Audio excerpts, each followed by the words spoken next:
Por que Jesus bonita. tinha que morrer? Por que Jesus tinha que morrer?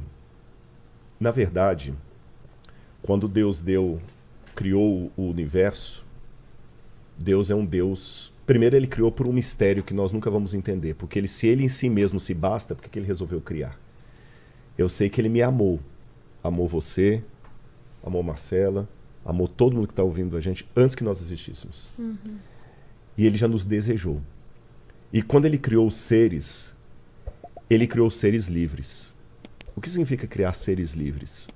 Bom, eu tenho um celular aqui na mão. Ele já está programado para me obedecer. E mesmo assim ele trava às vezes. Mas mesmo ele travando às vezes, se eu quero mandar uma foto aqui para Laura pelo WhatsApp, eu pego e mando. Eu botei a foto aqui e pedi o Lênin. O celular não tem vontade. Ele vai e faz. Então o celular, ele serve para muitas coisas. Mas não dá para se relacionar com o celular.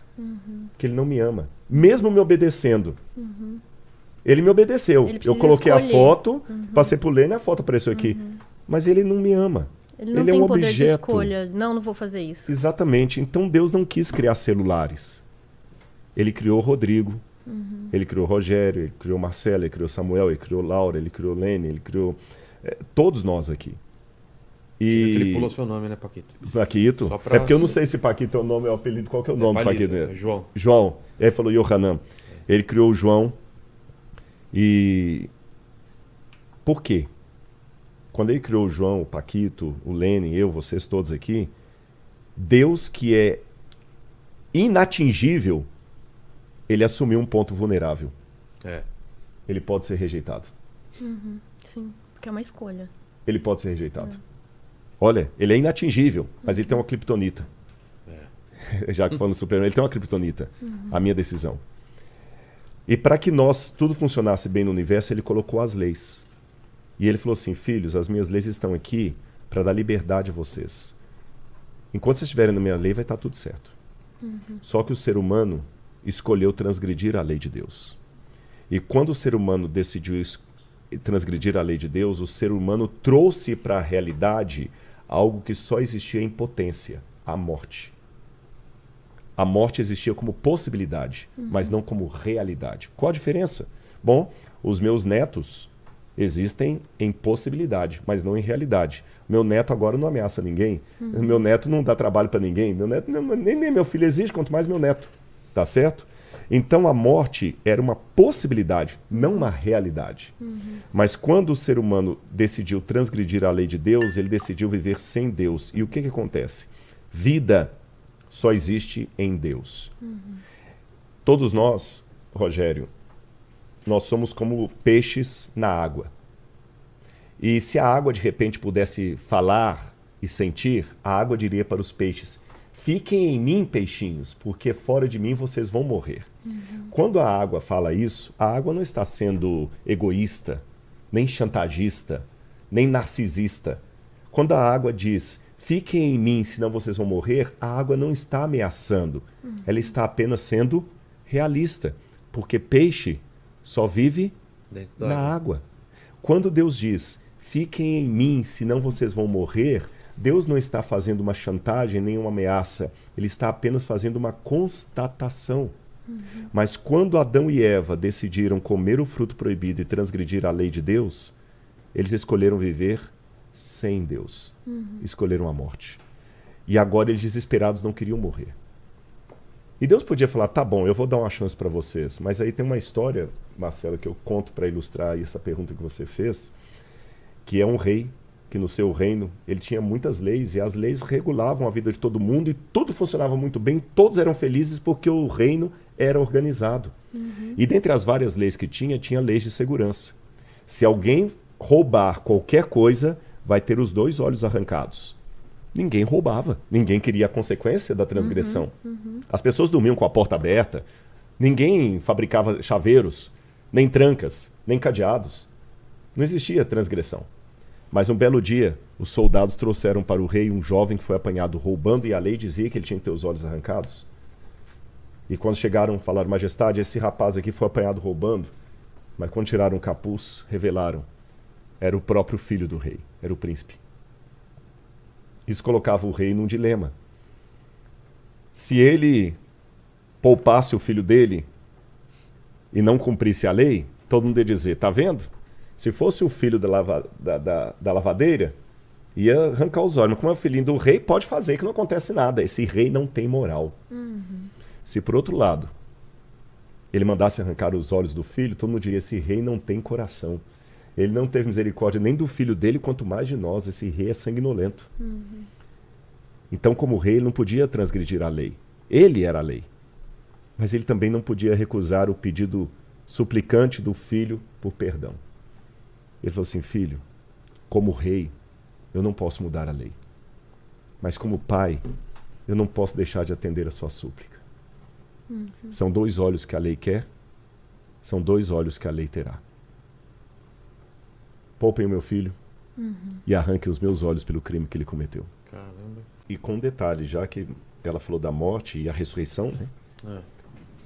Eu li aqui uma hora um texto, eu vou pedir licença para uns 2 textos só, 2 ou 3 no máximo aqui, para não ficar muito cansativo pro pessoal, mas é porque eu fiquei inspirado com isso que ela falou ali. Quando eu li o texto de Filipenses, tem em vocês o mesmo sentimento que houve em Cristo Jesus, porque vivendo em forma de Deus se esvaziou, que eu expliquei aqui. O texto continua dizendo assim, ele se humilhou, estou lendo Filipenses 2, verso 8, ele se humilhou, tornando-se obediente até a morte. E morte de cruz. Aqui fala das 2 dimensões que ela falou, porque ele se tornou em semelhança de homem, o nascimento, depois morte e cruz, que você falou. Por isso também o Pai o exaltou sobremaneira, e lhe deu um nome que está acima de todo nome, para que ao nome de Jesus se dobre todo joelho no céu, na terra e debaixo da terra, e toda língua confesse que Jesus Cristo é o Senhor, para a glória de Deus o Pai.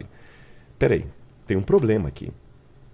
Se Jesus era Deus e se tornou homem, então ele já era Deus. E se eu falei que Deus é um Deus que em si mesmo se basta, não tem nada que você possa acrescentar a Deus, Deus não tem como ter melhorias, Deus não pensa, Deus sabe. Deus não raciocina, Deus sabe. Se não tem nada que eu possa colocar para acrescentar a Deus, então também não tem como dar um nome para Deus.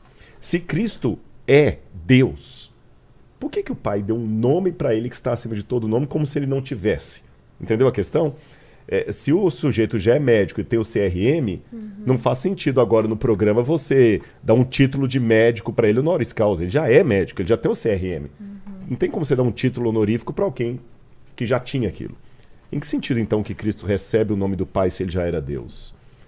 É o seguinte, esse corpo que a Bíblia fala, antes corpo me formaste. Esse corpo que Cristo adquiriu aqui na terra não foi desfeito com a ressurreição. Ele foi apenas glorificado. Tanto é que depois da ressurreição, o Tomé pede para tocar sim, e Jesus fala, vem cá, aqui olha, as minhas feridas. Era carne ainda. E Jesus já estava ressurreto. E o interessante é que a Bíblia fala no Evangelho de João que o verbo que é Cristo se fez carne e habitou no meio de nós. E o Evangelho de João fala que esse corpo de Cristo é o santuário de Cristo. Tanto é que ele falou, destrua esse corpo em 3 dias, esse santuário, e em 3 dias eu edificarei. E eles pensavam que ele estava falando do templo, ele estava falando do corpo dele. Aí tem uma promessa muito linda no Apocalipse, para todas as pessoas que estão enlutadas, que passam provações, que é Apocalipse capítulo 21, que diz assim, e vi um novo céu e uma nova terra. Porque o primeiro céu e a primeira terra passaram e o mar já não existe. Vi também a cidade santa, a Nova Jerusalém, que descia do céu da parte de Deus, preparada como uma noiva, ataviada para o seu noivo. Então ouvi uma voz vinda do céu que dizia, eis o tabernáculo de Deus com os homens. O tabernáculo é o santuário, é a barraca, o santuário de Deus, o templo de Deus. Eis o tabernáculo de Deus com os seres humanos. Deus habitará com eles. Eles serão povos de Deus, e Deus mesmo estará com eles, e será o Deus deles, e lhes enxugará dos olhos toda lágrima, e já não existirá morte, nem lágrima, nem pranto, nem dor, porque as primeiras coisas passaram. E aquele que estava sentado no trono lhe disse, eis que faço novas todas as coisas, e acrescentou, escreve, porque essas palavras são fiéis e verdadeiras. Só que aparentemente tem uma contradição aqui. Porque a promessa diz, eis o tabernáculo de Deus com os homens. o santuário de Deus com os homens. Mas quando você vai no verso 22, diz: não vi nenhum santuário na cidade. Mas se Deus prometeu que ia ter um santuário, por que ele não viu no santuário? Porque o seu santuário é o Senhor Deus Todo-Poderoso e o Cordeiro. O que significa isso? Aquele corpo dele vai ficar por toda a eternidade. Em outras palavras, Vilela, a morte que Cristo experimentou na cruz do Calvário, arranque os meus olhos no lugar do meu filho, é a morte que nós estávamos fadados a ter por estarmos longe de Deus pela transgressão.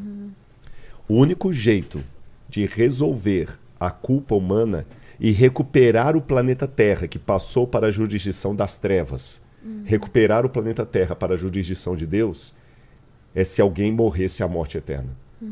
Aí eu faço uma pergunta: como pode um Deus eterno sinceramente morrer? Lembra a história que eu contei do carro deixado na garagem? E andar a pé contra a pessoa. Ele vai fazer isso para sempre. Ele nunca mais dirigirá o carro dele. Cristo vai ficar por toda a eternidade retido a um corpo humano. Foi o preço que ele pagou pela nossa salvação. É como se de repente a nossa herança. Ele deixou de herança. Que na verdade. A vida através da morte. Até interessante nessa questão de herança, que se a gente olhar a rigor na Bíblia, a herança é dele. Nós somos co-herdeiros de Cristo. Na verdade, quem tem direito ao planeta Terra, porque a resgatou, é ele. Sim. E ele nos dá a herança. Mas para ele nos dar a herança, que é dele, ele nos chama de irmãos. E a Bíblia fala que na ressurreição, quando a mãe dela voltar, a promessa de Deus é que nós receberemos um corpo de glória para ser semelhante ao corpo da sua glória. Sim. Ou seja,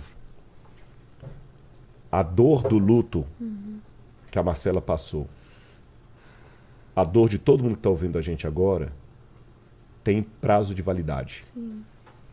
A única sequela eterna ficará no corpo dele. Aquela cicatriz que você tem do acidente que você teve, vai desaparecer. A Marcela e eu, nós operamos da coluna. Eu tenho uma cicatriz aqui, ela também tem uma cicatriz no pescoço. Vira para o outro lado. Aí. Do outro lado, tá aqui. A minha tá mais escondida. Essa cicatriz, tem 3 meses, essa cicatriz vai desaparecer na ressurreição.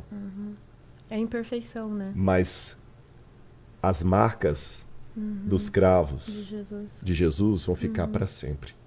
E mesmo que ele esteja num corpo glorificado, ainda vai ser uma humilhação eterna, porque ele antes vivia em forma de Deus. Se a rainha da Inglaterra, aqui eu não sei se todo mundo sabe, aqui você tem um condomínio que é Morumbi, né? Tem muitas casas bonitas aqui em redor. Sim. Muitas casas bonitas nesse condomínio. Mas para a rainha da Inglaterra que faleceu, morar numa casa dessa aqui é cair de nível. Claro. Quem morava no palácio em Londres, morar numa casa no Morumbi é cair de nível. Pode ser subir de nível para quem mora na periferia.